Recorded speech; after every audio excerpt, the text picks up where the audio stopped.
Well, I've never spoken about this publicly before, but about 7 years ago, I received a number of threats to my life along with related hate mail for a period of about 2 weeks, a very intense 2 weeks, it has to be said.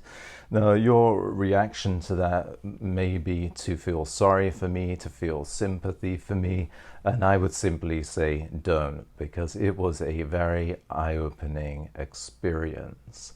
A number of people had sent me messages, threats to my life through my website, but I was immediately struck by the fact that they did not know anything about me. They didn't reference anything on my website. They didn't reference any of the books I have written. They didn't reference any interview I had given. They didn't reference any video I had made. They didn't mention anything I had ever said or done. They had no idea who I was. But nevertheless, they were sending me threats to my life. Though it should be said that these threats were of an anti-Semitic nature. I'm not Jewish, ethnically, racially, whatever people say, religiously. My family's not Jewish. I've never converted to Judaism. If I was Jewish, so what?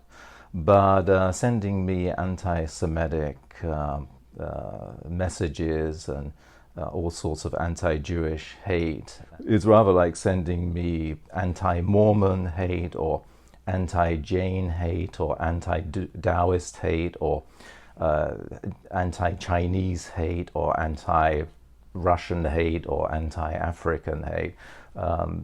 It makes no sense whatsoever. But these people couldn't even be bothered to do 5 minutes of research on me, not even to find something to actually hate me about, not even to go through my website to find something to then hate me for. They couldn't even be bothered to do that. I was really just a fantasy figure for their hate, which I would say is no doubt a projection of their own sense of inadequacy, their sense of self-hatred, which they were no doubt desperate to hide from themselves and to see themselves as somehow greater, and not see themselves as they really are, losers. Now, what kind of person delights in threats to a person's life, especially so when they don't know the first thing about that person? People, by their own standards, have failed in life. Let's be honest, they probably do not have a good family life. They probably don't have good, true friendships. They probably don't have a good job. They probably don't have any real direction in life. They're probably achieving less than they thought they would, or less than they think they should be achieving. They feel bad for themselves. Things have gone wrong, and I get that. But I learned from this experience that people who champion threats to other people's life and spread hate, accuracy is not important to them. Truth is not important to them.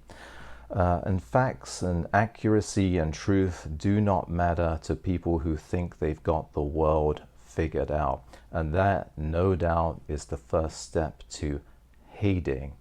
Let me give you an example that is a little less dramatic.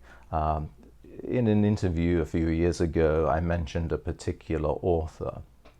Now, afterwards, the podcaster messaged me and said, "Oh, this author you mentioned is a very bad guy, and you shouldn't mention him, and you should not read him or anything like that."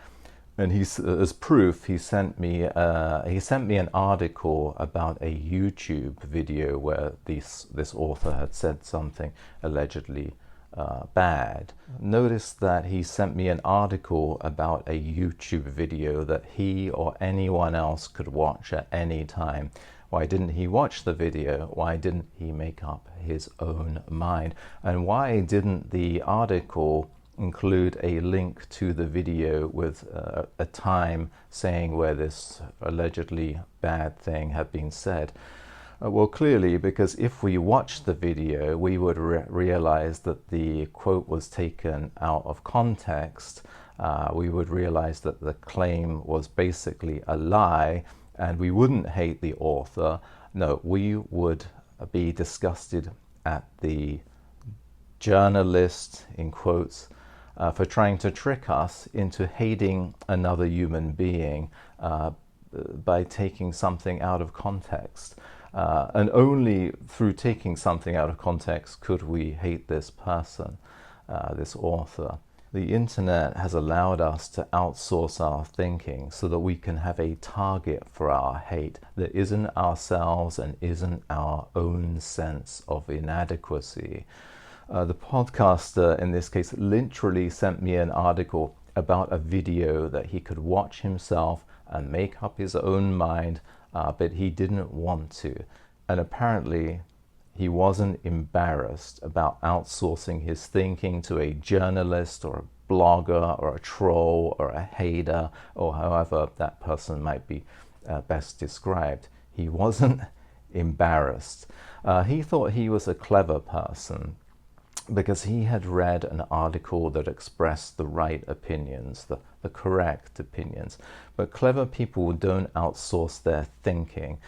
They don't believe what they are told. They don't believe what they read just because someone in their gang wrote it or said it.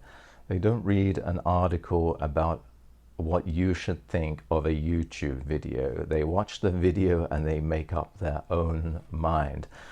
Such people don't always lack brains, however, but they lack a soul. They have thrown their souls away. They have lost them to such an extent that they don't even know why they hate the people they hate. Today we think of the soul as floating around in outer space, but in antiquity, and in the sense I'm using it, the soul was embodied. It mattered what you made of yourself. It matters what you do in this life. In the medieval poetic Edda, the Havamal words of the High One, it says, "Cattle die and kinsmen die, one even dies oneself. But I know one thing that never dies, the fame of a dead man's deeds." In life there are those who inspire and those who degrade and stir hate, and the former make a name for themselves and the latter will be forgotten. Again in the Havamal it says, "Cattle die and kindred die, one even dies oneself, but a noble name will never die if good renown one gets." Thanks very much.